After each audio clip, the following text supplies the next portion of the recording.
puluhan tahun, belasan tahun derita, berjuang, kita tanya dia kenapa, apa yang menjadi sumber kekuatan.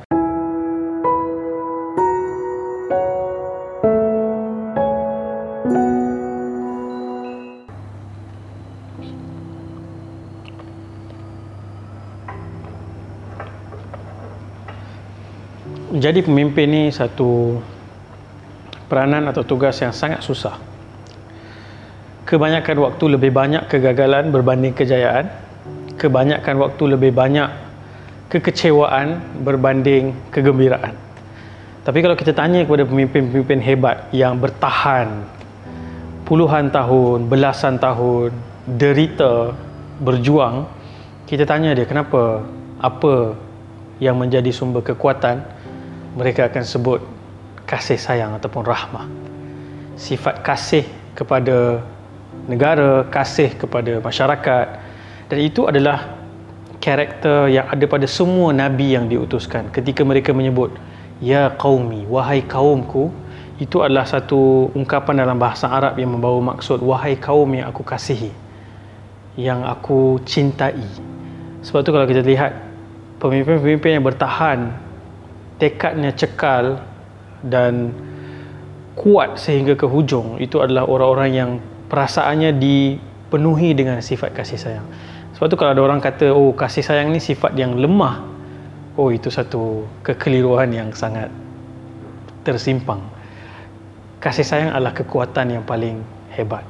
Ketika Nabi SAW diutuskan pun Allah kata, Nabi Muhammad ini diutuskan sebagai rahmat, kasih sayang kepada seluruh umat, kepada seluruh alam ini. Sebab tu ini adalah salah satu karakter yang kena ada pada mana-mana pemimpin yang baik.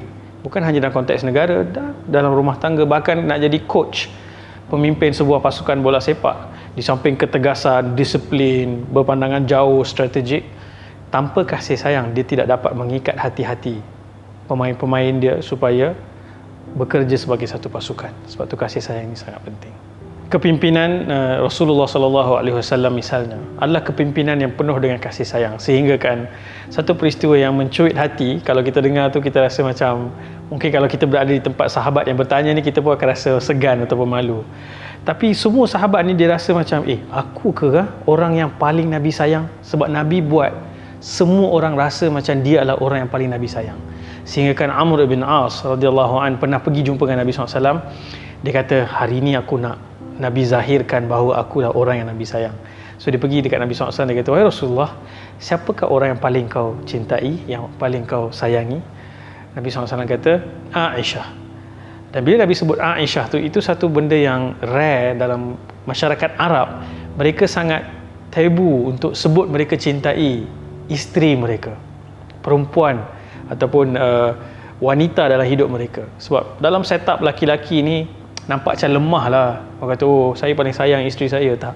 Nabi malah menekankan bahawa yang paling Nabi sayang adalah isterinya Aisyah radhiyallahu anha. So Amr bin As kata, maksud aku bukan yang tu lah Rasulullah. Dalam kalangan lelaki ni, siapakah yang paling kau sayangi?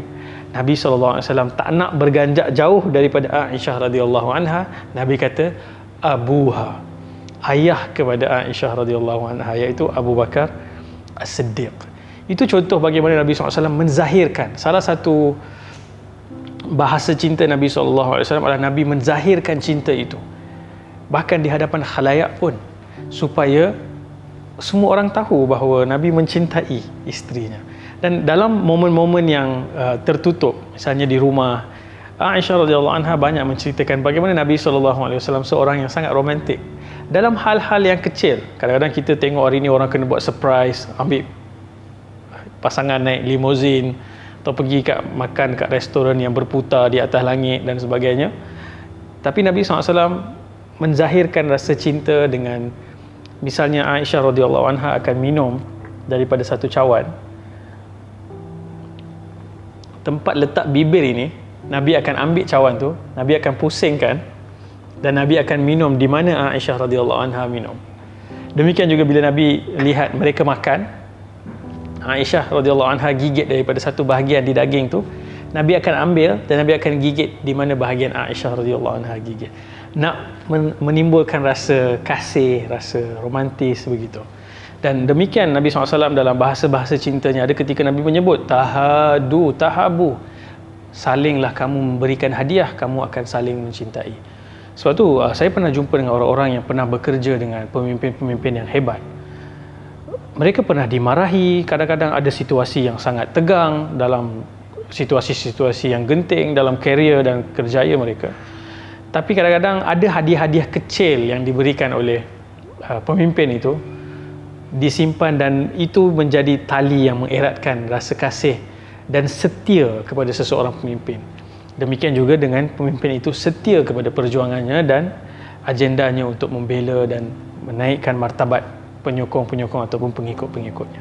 Justru bila kita sebut tentang kepimpinan dan kasih sayang ni adalah satu perwatakan, satu kepribadian, satu sifat yang kena ada di semua peringkat. Jangan kita di luar, Masya Allah, bukan main tunjuk kasih sayang. Misalnya jadi imam, jadi pemimpin agama, kita bercakap tentang rahmah, kasih sayang. Tapi di rumah kita kasar. Di rumah kita tidak pernah nampak senyum, tidak pernah berpeluk dengan anak, tak pernah kucup dia, tak pernah cium, tak pernah sebut perkataan-perkataan yang menimbulkan rasa kasih sayang. Itu adalah paradoks yang mana hari ini dunia social media menyebabkan ramai orang di social media tu nampak sangat kasih dan sayang, tapi sebaliknya di dalam kehidupan sebenar jauh sekali daripada sifat-sifat dan ciri-ciri seorang yang ada kasih sayang. Sebab tu kita kena terapkan daripada rumah kita, kemudian dalam masyarakat kita, seterusnya buat pemimpin-pemimpin yang ada di posisi-posisi penting. Jangan hanya berfikir mengikut rasional dari sudut hanya laba politik, hanya berfikir dari sudut strategik kuasa dan sebagainya, tapi berfikirlah juga daripada hati yang penuh dengan kasih dan sayang.